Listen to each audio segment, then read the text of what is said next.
सभी दोस्तों को मनीष कुशवाहा का नमस्कार। जब हम पैकेजिंग डिजाइन कर रहे थे तो उसमें अदर्स भी, ये तो मैंने मेन पार्ट आपको बता दिया। जो अदर है जैसे 7A B C D है, तो मैं पैकेट का आपको पीछे का भाग दिखा रहा हूँ।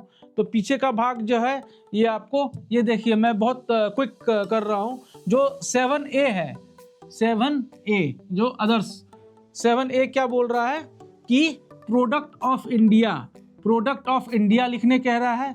बी कह रहा है कि MRP वगैरह लिखना, ये बी जो है आपको MRP लिखने बोल रहा है। उसके बाद जो है सी बोल रहा है आपका, यहाँ पे जो सी है वो आपको, अगर आप कुछ भी लिख रहे हैं, लो फैट लिख रहे हैं, वीगन लिख रहे हैं, न्यूट्रिशन जो भी लिख रहे हैं, एंटीऑक्सीडेंट लिख रहे हैं, तो ये सब का आपके पास प्रूफ होना चाहिए। ऐसे नहीं कि आप डॉक्टर नहीं है, आप कुछ भी लिख दीजिएगा, लो फैट है, शुगर फ्री है, कोलेस्ट्रॉल फ्री है, आप डॉक्टर नहीं है। तो जो भी आप लिख रहे हैं तो कोशिश कीजिए उसका आपके पास सर्टिफिकेट आपके प्रोडक्ट का होना चाहिए। उड़ता हुआ कुछ भी इसमें मत डालिए। दूसरे का पाउच हमने देखा और उसमें डाल दिया तो आपका जो प्रोडक्ट है वो आराम से रिजेक्ट हो जाएगा। बाहर में यूएस गवर्नमेंट आपको पानी में फेंक देगा। इवन इंडिया में भी जो है बहुत लोग गलत इन्फॉर्मेशन देते हैं, तो कोशिश कीजिए कि गलत इन्फॉर्मेशन ना दें।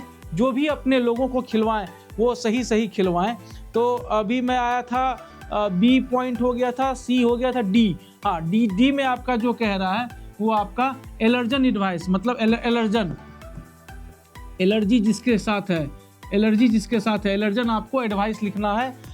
उसके बाद आपका जो है ई जो है वो कह रहा है कि अलग अलग भाषा में, जैसे इंग्लिश में आपका है, इंग्लिश में है आपने डाला, जर्मन में आपने डाला हुआ है, ठीक है।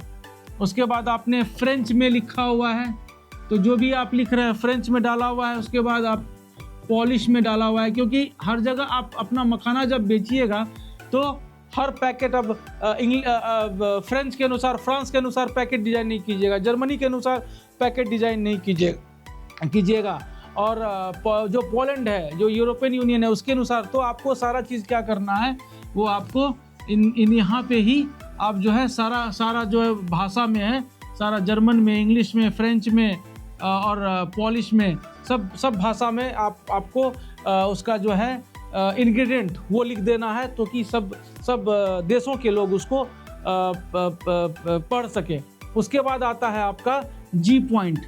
जी पॉइंट आपका जो है वो स्टोरेज कंडीशन है, आपका स्टोरेज किस तरह से होना चाहिए। आप जान रहे हैं कि मखाना हमारे इंडिया में, हमारे बिहार में किस तरह से स्टोर होना चाहिए, लेकिन बाहर के लोग नहीं जान रहे हैं कि किस तरह से स्टोरेज होना चाहिए। तो जो आपका जी पॉइंट है वो स्टोरेज कंडीशन है।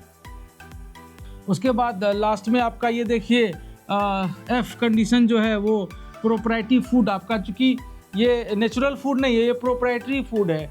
एक जैसे चावल आपका राइस नेचुरल है, जब बिरयानी बना देते हैं तो वो प्रोप्राइटरी फूड हो जाता है। तो उसी तरह मखाना जब रोस्टेड मखाना आप कर रहे हैं ना, तो वो आपको प्रोप्राइटरी फूड में आ जाता है। जब प्लेन मखाना कर रहे हैं तो वो प्रोप्राइटरी फूड नहीं है, क्योंकि उसमें आपने INS यूज़ किया हुआ है, आपने उसमें विभिन्न तरीके के मसाले यूज़ किए हुए हैं। तो आपका जो मेरा जो लास्ट पॉइंट था वो इसमें आप पीछे में जो है वो प्रोप्राइटरी फूड जो है वो लिख दीजिए। तो आज हम लोग लगभग कंप्लीट कर दिए हैं। जो न्यूट्रिशन फैक्ट्स है, न्यूट्रिशन फैक्ट्स के ऊपर एक बड़ा वीडियो मैं बनाऊंगा आप लोगों के लिए, किस तरह से न्यूट्रिशन फैक्ट डालना चाहिए। तो दोस्तों जो हमारा वीडियो है अपना मखाना बिजनेस, उसको लाइक कीजिए, फॉलो कीजिए और हाँ, सब्सक्राइब करना ना भूलिए। धन्यवाद।